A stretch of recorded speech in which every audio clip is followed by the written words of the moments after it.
ne adɔfonom sɛ ene yɛfrɛ nsɛmtwerɛfoɔ nhyiamu a na enye bibi foforo bia nanso so edwumadie a mfie bi a na etwemu ye propaganda secretary a na ene osan so ye general secretary honorable Fifi Kwete ehunu sɛ akohwie ene naada no edoso ewo ye politics mu or the dwumadie bi ebaye a yetu din sɛ setting the record straight edo ene ekwan a yefa so ede akohwisam ene dabraba ene kontomposam ekosieye na yehunu sɛ eye MPP omo kwan a omo fa so a omo de to mfuturo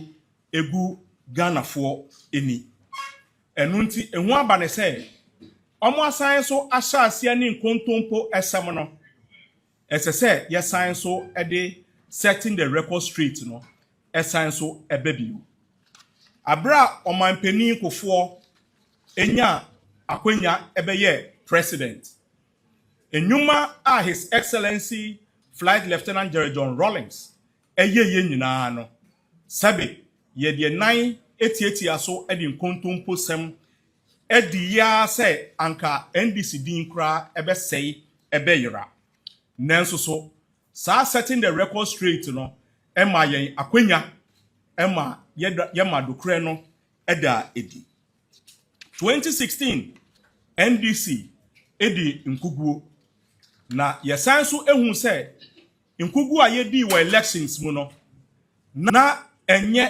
dwumasono a yedi ye na wo sansentwofo enhyamudie no ase no oba NDC amanyokoni mu a nkitahudie bofotene abedieche Owura Godwin Akogan editu twa se NDC amanyoko no omabakosem mu no wo eye ekwan ofaso ne Ghana de hye di nkomo etenetene eniema bi a won amanyoko no empanimfo binum eboa na nokre ededi ye fe no setting the record straight omo se ebe se mfie kakra ne wo mu jai de konkon ho nanso wo hunu se NPP amanyoko no te opposition adwuma wo mu ya ne se wo mu di nkontompo a enne etoro ese ene de dada Ghana fo adwene ne so mahu bi pen mampan dada General Rawlings apen so nyame fa ne krense ye wo mu ye bi saa ene wo mu nya akwan ena mampani dada akofo so de ba aban mu enche ye kran wa afempe bi ene edu nsia NDC amanyoko na de fefe na wo mu ye nyina no omo nam enkontompo ene no kwese so ene wo mu nya akwan ba aban mu 2016 esanse na wo mu ka che Ghana de hye se wo NDC amanyoko ni ye hwe dumso na adokro nti dumse ndo mbondo komisa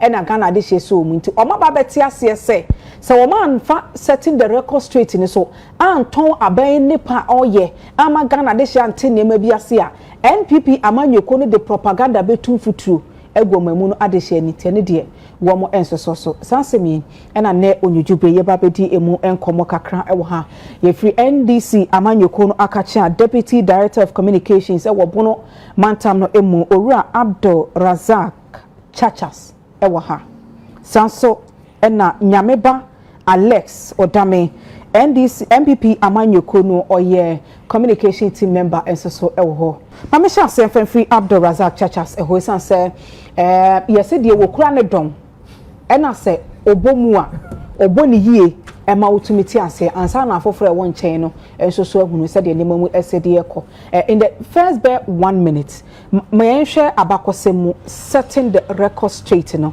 say na esie na dwuma na say na sitie setting the record straight as simple as say wo di kontompo etro da brada eba ye be kanokre ama nokre na ade because you say and they will detra na say yan kanokre in politics no akwa say the obi be kano na say counter amba na say the nipa ne kan ye no ene na ye nokre ene na ye this boy adwen say nya de be masa na ye ma na ade akoso because omo de ayeye from 2000 because ankofo we ye ka jandam ye ka propaganda ye ka trankasa MPP omo ye special so ankofo in 2000 kwa omo fa to 2 Rawlings omo say Rawlings a military person nti omo sha ase kofa afunu efiri Togo Burkina Faso Benin no mo de begugu ye borders e de begugu ba bi bebre ɛna ɔmo ka sɛ nipa kuku ɛkɔ so nti sɛ yɛn change NDC aban a ɛbɛyɛ den nipa kuku no bɛkɔ so saa yɛkɔ so saa bodies yɛ boaboa no yɛ sɛ yɛ ɔmo DNA yɛ check ɔmo yiwi no obia ni wa yɛ find it sɛ no ofiri Ghana by saa time no ato abada wie ama yɛ lose elections. Okay, all right. ɛno anda hɔ ɛkɔfo ebiem na anu yɛ Hobson Adoe ɔmo ankasa nipa wɔ se yɛ ba bɛto 2016 elections ɔmo kɔ Togo yɛn nuanom voters ana ɛwɔ fo a ɔmo kɔ di dwa wɔ Togo ɔmo nearby borders no ɔmo kɔ toto dynamite ɛtoto bomb sɛ ntoka bɛ si Ghana ndi sɛ ɔmo nim na ɔmo firi ɔba sɛ ɔmo ba bɛto aba ntoka no bɛ si na ɔmo kakyira ahemfo ne wɔ mu nyinaa wɔ hɔnom si de bɛyɛ ɔmo ntimi nyɛ den ɛmba nti wohwɛ ayɛ stronghold voter region ɔmo ntimi abɛto aba na ɛma 2016 elections yɛ lusu yɛ. All right. 2020 elections nkɔfo wei ɛtumi ɛyɛ 2016 na abiem nkɔfo ɛtumi kɔ tua sika. When you consistently say nkɔfo wei ya. So address them as such. MPP for. Yeah. Omo na ye main contenders. There are two major political parties. Since 1992. We shouldn't speak on assumptions. Okay. Let's do a refined communication. MPP for. Yeah. Ekutia omo tua 1.5 billion. Eye NDC 150,000 Ghana cedis. Emma district managers of electricity company. No mun dum light into omo ju apre near dum light.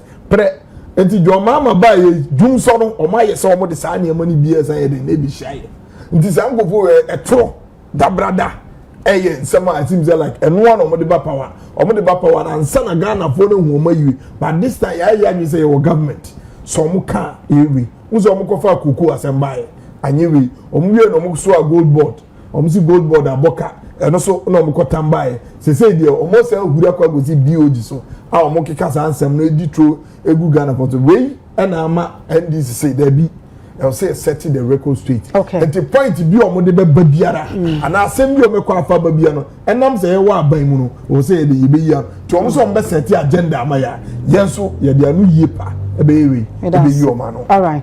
Abdul Razak Chachas and you're telling come from NDC Amanyokun Aseye. But Nyameba from the side of MPP yenim se obi ye manyonia yesi ton wani so di hunu ene won hyehyɛ ya owo edema wo man if indeed the NDC amanyokoi eken based on press conference omo ye say mo de propaganda brano mo de nkontompo a ene no kwese ene dada Ghana fo antwene na mo de aba ban mu a se sa na tia don't you think say na mo ye a great disservice to Ghanaians because wo de tro ba mu like how asama we bisa me no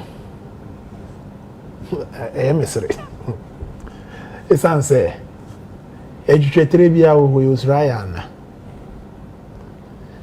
yeti oman mu ha na minuanom NDC fo efa camera si wo mo so ekogina nsuo hu ka kire ye se nsuo no eni ayefi na tama no mo kasa asem na kire Ghana fo no na Ghana for the omu ni omudu nsuo hu omu se nsuo na ni ayefi ana ya se wabom na be kire wado se meti hei se NDC fo omu ye de enye na me kan ma ye boni riya ba mi bisawo se NDC fo omu ye de enye na me ma obi hu se de NDC fo ye enya ma ye boni. So politics is not only about selling your candidate. The opposition is there to check the party in power. Enti yanso opposition for ya sabia ne say e be ma Ghana for hu say NDC for be show omobo during their campaign. Say omo ba omo de 3 months pe e be 2 galamsey ase. Enso omo ba ye ene galamsey no e koso ama wo national first vice chairman impo omampani say you investigating over galamsey. Say the NDC for oye de enya eye MPP for ya said say ye be ma Ghana for ehunu say NDC mrana omu di intro kire Ghana for say omu ba cocoa farmers omu betua omoka 6,000 cedis enso enne omo haircut etua omoka 2,500 and throw na NDC for di no eye MPP for ye juma ene say ye be na di akire omu Eye adwuma ne say ye be ka kire Ghana for e ma o mahunu say Ghana teacher trainees and this for be dada o mo say omo be yi teacher licensure exam e free honum and now am ba over 1 year 2 batches na e graduate ye wie no NDC for entimi yi licensure no en free honum e no ye ntro e ye ntro no bia e adwuma ne say NDC for be di ntro kire Ghana for say omo ba be ye bibia ye free 24-hour economy said ye be ya adwuma bia no ye benya nipa miensa aye the same adwuma enso omo ba wo di 1 year 5 months womu kotokumpo na omo de kura awuram entro na omo di kire Ghana for no eye yen ye adwuma ne say ye be ma Ghana for ehunu eye ye adwuma ne say ye be ma Ghana for any teacher for ehunu say NDC for the intro say omo ba uriye training college per straight ni post you enso omo ba ye 1 year 5 months mo aye we ye mi say teacher form pom wo hono mo say omo form no over 42,000 graduates na tifie no so betimi afa 7,000 pe entro no mo di ye no eye MPP adwuma ne say obeka bi a kire Ghana for na Ghana for hu say ampa the NDC inti say yanka Ghana for so mu ni ani ana dum so ya abaya obi aye dum light be ba the doom light with kwan no so e bia e besi achimota and no say me koka kire obi say entro na NDC di kire am so obo be ma ka na agina so na waba na oka na edundum a MPP ni boni oye ne sen o say setting the record straight and your record ni de on go bebre on be setting straight pa ye me ye na obi ahwe ni diem sa de omunya ahoden e de be hwe MPP diem no yenso ye benya ahoden de ahwe wo mu diem sa de omu dada Ghana fo omu di ntroche Ghana fo be say adwuma ne say be kire Ghana ma ye ma me no woti dwom say NDC ka sa omu ba be ye Women's Development Bank ama omu prepare to land 1 year 5 months ni womu fa asompo emo fem na omu ka NDC fo na ka sem go fo di ntro omu ti abem no kra omu di ntro ase omu wo position how ye ni ha na ene na nsen private business akoto ne cargo flight or the ba be ye on business no ma ji ama president John Mahama say or na wato ama Ghana a whole state CEO was able to post this omo ferry NDC for mu ni ani wo ye ma me mu tie awia so painting kwa na makoda ye ma me fo yi say oh ye ba be ma mo bodua kakra e be so mase nti ye be ye Women's Development Bank amamu ye ma me no de omori ahyemumu ato abama mo over 1 year 1 good year in governance enya sem keto amenu ya ba o se mampani abede che Professor Nalaje no Pokwanjiman Asteti one of the programs for kwanse say aban na eto ne bo ase aye nhyehyeye ye se na be a ohya ase a ompem enti ototo ne niema enye se wajai enye se onye Women Development Bank se yebe si usu a nke ye hye wo ma ye wo mo kan se emma ye nua nketoa ye nua ma nketoa ye wo school nketoa mu ni wo mo be ma wo sanitary pad because when was the last time wo distribute sanitary pad ni because but in every governance we have 4 years we're trying we're trying 1 year mesa da minute na ma we're trying 1 year 7 months e wa abemo every policy beyond your state year during campaign and you betima in the first year train kosi na some person year train kosi 4th year na wo ba be free abemu akode a nka wo tro manifesto no the timelines e shemu I've not said that but me try one net say bibia na you betima in and I am also telling you that they could have also put timelines on it. Okay. Say you buy your first year, you be say second year, you be say third year, you be say that one we wouldn't have any cost to call them out. Okay. But now that you are telling me say oh baba ye 24-hour economy, ejuma ba ko nipa ba ko ye nipa miensa e na be ye no. Me to ne kase so mo ba mo nkyere me ejuma o ma bia nipa miensa e na ye say ejuma no. Okay.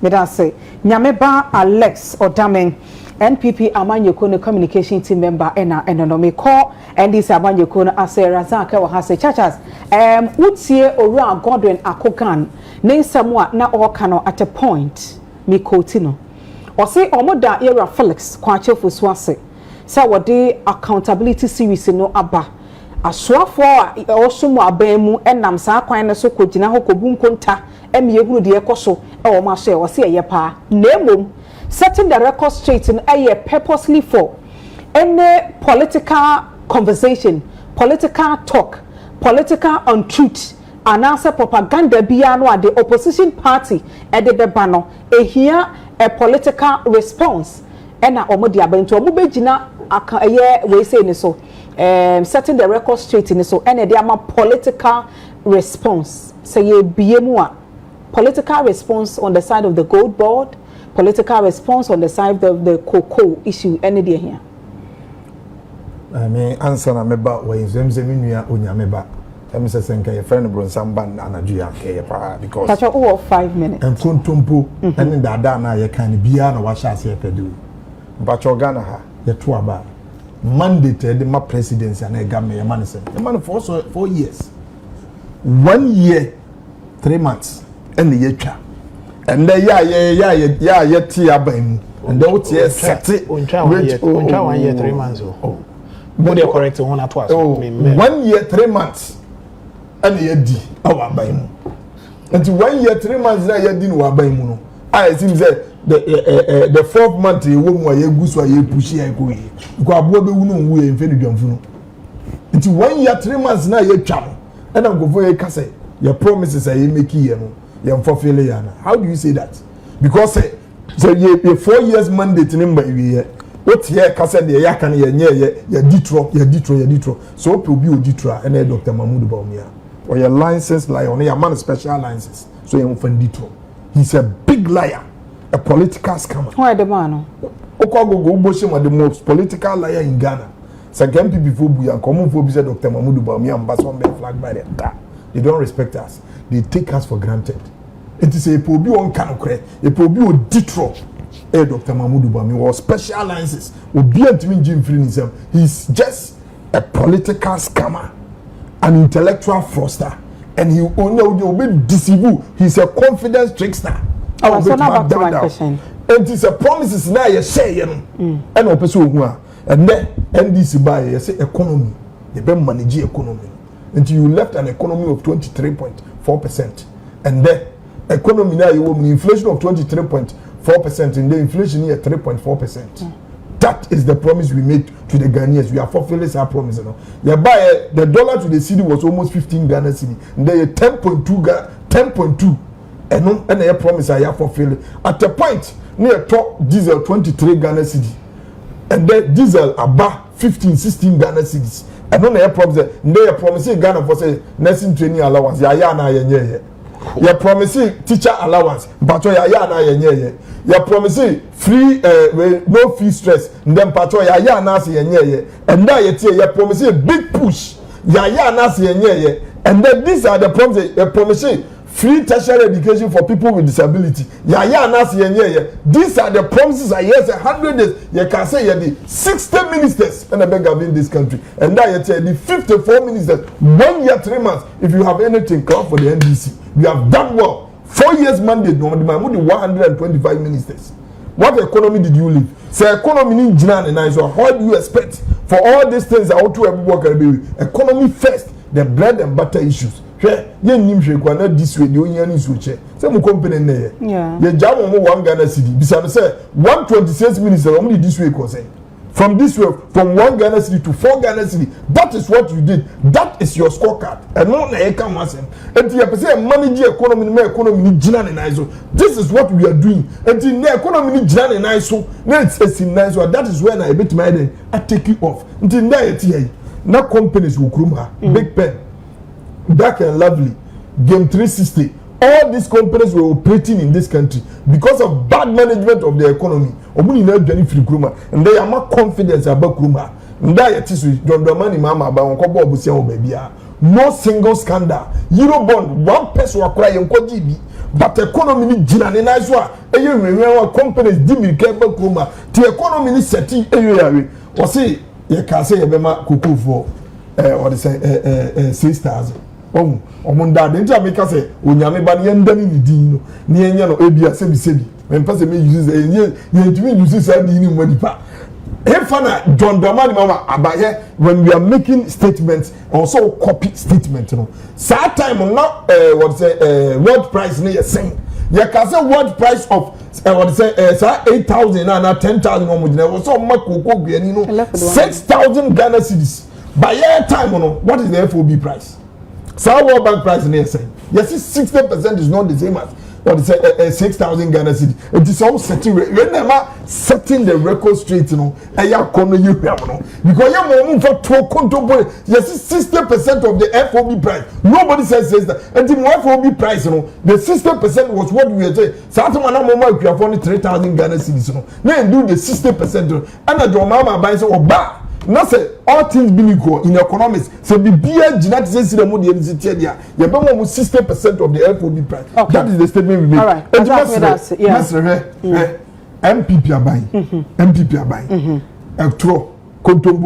This time. And MPP are buying also. We have MPP Amanyoku. But not MPP government. MPP are buying the old Jaima. Okay. The old Jaima arrogance. A community mean did it 3 times a day. All right. But in the your mama buying it will be 3 times a day. Okay. Razak me da se papa but say Osha me gidi senka amamu de it's not necessarily about wamanyoku ya eba betene kunya so but the people in the country the one ye die na ye dey echo no ye factor in anything. It maybe sa nyame be NPP amanyoku ready with all the intellectuals in the party. Ni see be criticize aban ya wote so ama nkofo ehuna.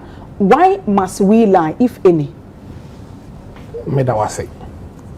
Menu ya yo tie yo. Me pese otie ase ye say Ghana fo no. Enyo bia na nitie wu say NDC fo. Otia say NDC manifesto ana NDC he no mo koka say omo betu akoko for 6,000. Nso onu atia no asenya ka say 6,000 na omo kan ye no. You can't appropriate and reprobate. Who can't say matie hu ye? Ghana for na wo tie akwanya no yenya na yetia no no nche say ye nimnyansa say omo tie ntimi metena ha e meka bibia nche Ghana for. Enne wo say why economy? Why bibia? Kotachiman. Ekuafo osu. Omo say abro no omo de dwobu kra nkofo nya ska no mato bi. Egu ho na epro. Economy na why ni ye no. Enu nie. What is the essence of doing an economy, a robust economy, when people do not have the purchasing power? What is the essence of it? Yeah. Utiano, can say, Obia you okay. In NDC books, Obia be okay because mobile one year, you won't go find no one famous and no more car. One of the siren and into NDC for the Ghana for how no Muntibi. His Excellency John Mahama, or Monama. Obaye no bi oba bepe abanya atena so no say yen fa abanya ne ma no fa nko animu we the incompetent one and now obefro obi liar the incompetent one no and now nya no mo promises am ye ma Ghana for no and no na Ghana for frame when people dey say yen re yen yetifie afa ne ye tro ye manifesto ne ye dey say aba Ghana for anim biem ye de bi baaye wo mo say yen kotena nchen ye say aba biem na mom de ne nam yase bofo ne de ne nam ho apaso nti hu nam ho apaso de ye be kan wasem mo timi nka obi aka sabo ansha ni say mo setting the record straight ni de mo adwuma ye o e kan na ma bo Bank of Ghana no e record ben na oba be setting straight e ka twitwi de na mo bo ye no record ben nti oba be ka che Ghana for say Bank of Ghana mo ka na you don't have anything saying it oba be ka it is only in NDC mathematics and at 2,500 greater than 3,600 and at 3,100. So we'll go through Bank of Ghana and share any said the report on AC Etia. Was say Obie ni ama Ghana ni atia said the 15 billion we're talking about and necessarily say a cabo but a key investment my ya ebe accrue in the future na abwa or memunu akonto. Hitherto I'm asking this hold on Pacha Wadama. Hitherto, I'm asking this, we had Bank of Ghana error Cosimo. Is this the first time in history Omenya Ebi Omarani even such a loss as but let's ask ourselves. You cannot appropriate and reprobate tools. They be American yemra. Untimi nkasa de enye enra na nkasa eyenne. What did they say about it when they were in opposition? Okay, to say Bank of Ghana bought campaign in history. Namely the NDC. It is not the first time. Okay. It is not the first time. And I wouldn't sit here and play the ostrich. Yeah. So but so and now okay say obi aboka adan na de wo ya kasa wa boka wo say enyaka. This NDC logic I don't understand. Say what you say. Yeah. Say enra. O say ye maame no mbo. Say wo ba no wa bebie bank ama mo na wa mo sika ye adwuma. E na wutimi mie bank na ma wo ma. Me be kan o se me di ntro. Wa bie bank no. Kire me one branch. Say yesusu kura na mo gigi a. Kire me ba bia mo bie no. Record then I want setting it straight. I am trying with the actual Ghana for. I am through, and they should get serious with work. Now, say, my sister, Miniaba, say, oh, Papa Bobra, so Papa Bobra, oh, Papa, we are all of a Japadia, the catch Ghana for, say, I am a Papa Japadi, any. Come clear. That's what you're saying. That's what me say. One more buy, you know, one more catch Ghana for, say, one more buy revive Ghana Airways. Ghana Airways, no more who committee. So mo nko ye report emra. Committee report ne kwa mayo. Obi akoto ni wiem hyen. E de be ye na adwuma. Cargo plane. Mutimi ekoka kire Ghana for say plane ni ye Ghana dia na o man pani jo ma ne toye. O papa abobra be kwakofa wo fa japade ayo papa japade. Bibi sawo. Analogy be. Ye di na oti yanom no. O kasai me ba mawa. Osofo abo be wo photo de bonzambe. Inti NDC for on press conference no omo ye no. Eye match ado about nothing. Enyo omo no say MPP press conference do. Afedi o me press conference ni bi. Eja no ko wani. Me borrow mo media person ba ko en. O say eja no shiwa obeba. This time we have invited them to the turf and we will play the game with them. Oh, so the two political parties play Ghana for. We will play the as far as some power anti. And yeah, as far as I say about power. Time and NDC wo opposition, you know. Ah, omo catch say. Yeah. Drone medical health care enye. Omo national women organizer ka say drones na ye di ba supply enuro no. Sorry doctor. Or your doctor. Yeah. So to me, can say drones now you dey supply in row. Now me share Ghana for no. Drones ni ba be twetwa say be e ma deja. Where was her logic? Where was her logic? Say drone ya ke medical health care. Ma say NDC chairman bi. Wo work hard. Drones bi an deliver in row drone command no. Chairman be. Ain't no Chairman Bear. Senior. Don't let us start this. Chairman Bear. Don't let us start this. Chairman Bear. Chacha, don't let us start. Baby, our person will do quick. Let me no walk. Hold on. Chachas, hold on. Nyameba, hold on. We shouldn't argue this. It was just a mere and harmless question. It is not a mere hamlet. Me say, say, okay. NDC chairman be. Okay, but we need I don't know his name. Look at that. But before I be free anom, I search it for you. I not to say, be free anom message chairman. No, I not to say that I should be able to prove the name. I'll prove it. Because we're national television. I will prove it to you. I not to say I will should be able to prove it to you. Okay. All right. Yeah, well, memuha. Yeah. NDC 4-year placards. Eddie Momume who demonstration say free SHS enye. And free SHS na ya na enye. All right. Ghana 48 year ni NDC 4. Ade enye de nka ba ya na nka wa betwem. Wa betwem free onum. Omo ye campaign, omo say the double track system aba. It is one of the policies who hia kwa ma Ghana 4. Omo di over 1 year. Omo ko 4 academic terms. Me that say. Yeah, me say who say. Omo ti nye twem na. Chacha say me ye bre no enti. Chacha hwe na hold on. Mama extra 2 minutes. Mami lande here. Ola no. Please, I'm managing my time. Me any try how odi intro but you didn't call him to order. No, please. I am say what the teacher training allowance aba. Hold on.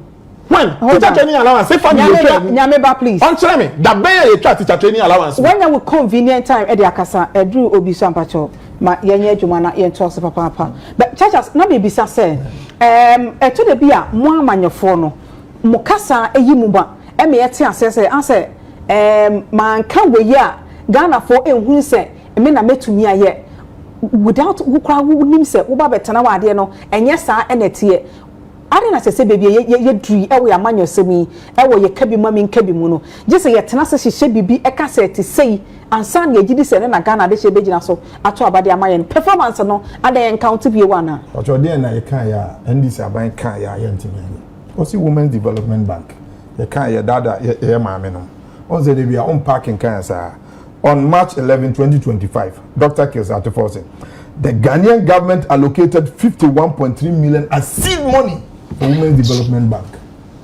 Sika ye dey say Women's Development 2025 budget ya yi e dey ato e koso aye che.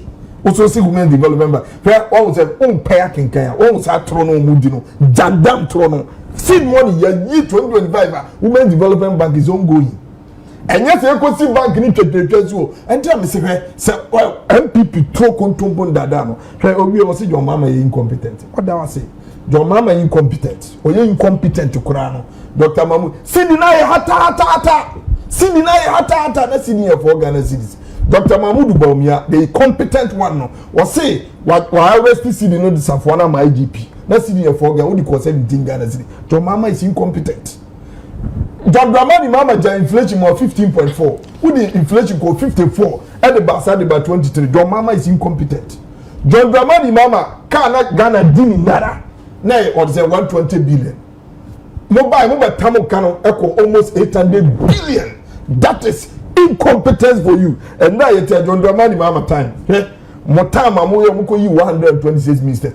A whole 8 years, 4 years more man print a common textbook. For basic school textbook you couldn't print. Also your mama is incompetent. For a John Dramani Mama that woman her name na meko was abro atoko anyway na mo sre ba and na mo sre ba kroma you couldn't even produce maize yanti kroma and the school kwala chiana pagan kwala so mkoto gare ni asiche ni board ndende omkasa na nado dango ni tise kura awu yi kwala na yanti kroma gare ni asiche students were not able to even afford it in this country. Also your mama is incompetent. But since I national television till next time Mesra will say we repeat the word in quotes. The word in quote. Yet Tikroma here, yet Tikroma Gima. Anna or the say Oko Kaswa school near Kwala or say I'm watching an mamma and Papa community or finding me a P5 a P3 and then Kojiska drew. Yet Tikroma ya watching a penny. I watch any up a dear Kaswa. Papa bi was want me am born a year man, you didn't not contours of high tension pool. Or say, economy now what you must say into a high tension pool. Or say, economy now a yacha high tension pool. All the school classes and John Dramani Mama, you're incompetent. John Dramani Mama and a scorecard here. Remember 1 minute now, so remember 1 minute now the address way. Around Gordon Akogan, Neka Sermon, or say in 2016, more as NDC, the Muhuni said genuinely, and yamo performance. And the mama lusu election no nemom eye propaganda bit said ye monsusu se MPP amanyo ye and a to Ghana 40 ma or more voting against musa propaganda now listing or the doomso can ho but I'm asking was doomso not evidential and open to everybody said Ghana this year at that time near experience doomso on the side gender maybe no see Women Development Bank ya matching is here won say what di troko side gender maybe no the government maybe to wa obeka say ya cancel ya on say tro ni control ya yi ano afenso so ka Bank of Ghana MPP wo me say it's a sin e boni so obetra say na MPP ni abie na no na waka economy and na waka Bank of Ghana ho asem eye boni so ye wo ya kom kire say Nyankopon boni fa che hwe say me nua na kasa sa no I ask about Bank of Ghana they ask about me pesa me tisa de ni fro economy no mo nka bi da because Dr. Mahmoud Bamia the Wale Adam Smith the best economic minister 2024 be seen there ultimo ka economy asem ultimo organize economic lecture because in the economy no hwe me say Kenofura Tanko na finance minister since 1992 we be free economy ho Kenofura Tanko be make economy was and I work dum so asem dum so na ye na make say Hopsi Adoye omo former member of the MPP also omo pia 1.5 billion 150,000 Ghana. Emma man for so dum like but John Dramani Mama already dum so free ball bambo di ba presidency wana dum so shall say 1993 so ya bo work up Germany 2006 ya hwe ni dum so 2006 one na president John Ajikun Kufuor ya bo South Africa 2010 then or the president knows the or the every so now you John Dramani mama na dey doom so free bole bambodi ba president a legacy challenge e do omo times won ndi omo ye omo say omo ko sisa sofo so omo ko akoso mbu na omo ko bomb na nsuo ni yema na yi John Dramani mama na dey very power pan okay